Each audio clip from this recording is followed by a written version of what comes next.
बगिया में खिलले फूलवा त फूलवा सोहावन लागे। हाथवाला फावली मालिनिया बही फूलवा लोढ़बी। हाथवाला फावली मालिनिया बही फूलवा लोढ़बी। धीरे रह ए मालिन धीरे रह अवरु गंभीरे रह।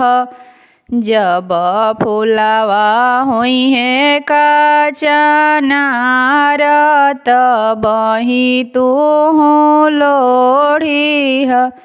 जब फूलवा हुइहे कचनार तबही तुहु लोढ़हु।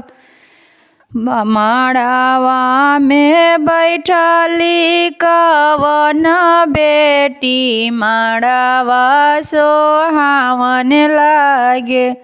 हाथवाला फावले कवन दुल्हा अभी हम बियहबी। हाथवाला फावले कवन दुल्हा अभी हम बियहबी। धीरे रह ए दुल्हा धीरे रह अवरु गंभीरे रह। जब भैया तिलक चढ़इहे तबही रउआ बियहबी। जब पापा करिहे कन्यादान तबही रउआ बियहबी।